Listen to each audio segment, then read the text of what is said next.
আসসালামু আলাইকুম। আপনারা জানেন আজকে মাননীয় প্রধানমন্ত্রী জনাব তারেক রহমানের তৃতীয় কর্মদিবস ছিল। উনি অফিস শুরু করেছিলেন, প্রথমে অফিস শুরু করেছিলেন সচিবালয়ে। আজকে প্রথমবারের মতো উনি প্রধানমন্ত্রী কার্যালয় তেজগাঁও প্রধানমন্ত্রী কার্যালয় অফিস করেছেন। আজকে ছিল আসলে কর্মদিবস হিসাবে তিনি কাজ করলেও আজকে কিন্তু ছুটির দিন ছিল। এই দিবসেও তিনি কাজ করেছেন এবং গত নির্বাচনের আগে বাংলাদেশের জনগণের জন্য উনি কি কাজ করবেন, দলের কি ম্যানিফেস্টো, বাংলাদেশের মানুষের জীবন মান উন্নয়নে ওনার কি কর্মসূচি, এই কর্মসূচি কিভাবে বাস্তবায়ন করা যায়, এই বিষয়গুলো নিয়ে উনি সারাক্ষণ কথা বলেছেন। আজকে এই বিষয়ে আপনাদের সামনে কথাগুলি তুলে ধরবেন। আমাদের সঙ্গে এই মুহূর্তে আছেন অতিরিক্ত প্রেস সচিব আতিকুর রহমান রুমন, প্রধানমন্ত্রীর উপদেষ্টা ডক্টর মাহাদি আমিন, আছেন এলজেডি মন্ত্রী মাননীয় প্রতিমন্ত্রী শাহ আলম। আজকের কর্মসূচিগুলো আপনাদের সামনে বিস্তারিত বলবেন ডক্টর মাহাদি আমিন। আসসালামু আলাইকুম। আপনারা ইতিমধ্যে অবগত হয়েছেন যে গণপ্রজাতন্ত্রী বাংলাদেশ সরকারের মাননীয় প্রধানমন্ত্রী আজকে প্রথমবারের মতন তেজগাঁওস্থ প্রধানমন্ত্রী কার্যালয়ে অফিস করেছেন।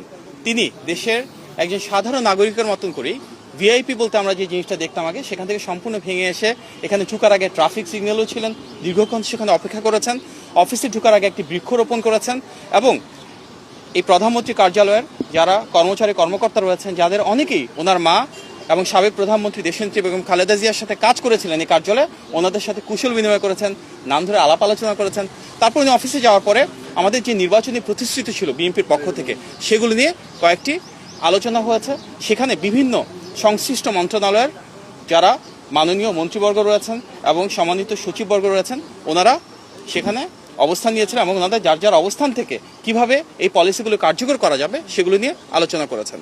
মূলত আজকে প্রথম যে মিটিংটা ছিল সেখানে মাননীয় প্রধানমন্ত্রী আলোচনা করেছিলেন আমাদের একটি নির্বাচনী প্রতিশ্রুতি, যেটি বিভিন্ন মসজিদের সম্মানিত খতিব সাহেব, সম্মানিত ইমাম সাহেব এবং সম্মানিত মুয়াজ্জিন সাহেব সহ অন্যান্য ধর্মের যারা রয়েছেন সেসব ধর্মগুরুদের জন্য আমাদের একটা প্রতিশ্রুতি ছিল যে মাসিক সম্মানী এবং উৎসব ভাতা প্রদান করা হবে।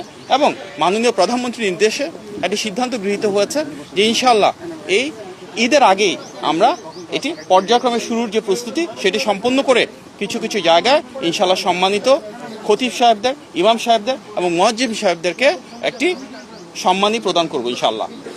এর পাশাপাশি বিএনপির একটি বড় নির্বাচনী প্রতিশ্রুতি ছিল সারা বাংলাদেশের প্রতিটি মানুষের জন্য যেন মেধার ভিত্তিতে বৈষম্যবিহীনভাবে আমরা কর্মসংস্থান সৃষ্টি করতে পারি। সরকারি চাকুরির ক্ষেত্রে, বেসরকারি চাকুরির ক্ষেত্রে, উদ্যোক্তা হিসেবে গড়ে ওঠার ক্ষেত্রে এবং বহির্বিশ্বে জনশক্তি রপ্তানির ক্ষেত্রে কিভাবে আমরা সবাইকে আরও দক্ষ এবং যোগ্য হিসেবে গড়ে তুলতে পারি, আমাদের শিক্ষা ব্যবস্থার প্রয়োজনীয় সংস্কারটুকু কীভাবে আনবো এবং তার মাধ্যমে আমাদের জনশক্তিকে কীভাবে কর্মক্ষম করে দ্রুততার সাথে তাদের জন্য অনেক বেশি চাকুরি এবং ব্যবসার সুব্যবস্থা করতে পারবো। তার জন্য প্রয়োজনীয় যে ডিরেগুলেশন প্রয়োজন, ব্যবসা বাণিজ্য এবং শিল্প কারখানার নীতিমালার প্রয়োজন রয়েছে সংস্কারের জন্য, এবং টেকনিক্যাল এবং ভোকেশনাল এডুকেশনকে আরও কীভাবে প্রাধান্য দিব আমরা, বিদেশে বিভিন্ন দূতাবাস যারা রয়েছে এবং বাংলাদেশে বিদেশি যে দূতাবাস রয়েছে তাদের সাথে সমন্বয়ের মাধ্যমে কিভাবে আমাদের জনশক্তিকে আরও দক্ষ এবং যোগ্য করে বিদেশে পাঠাতে পারবো, এগুলি নিয়ে বিস্তারিত আলোচনা হয়েছে।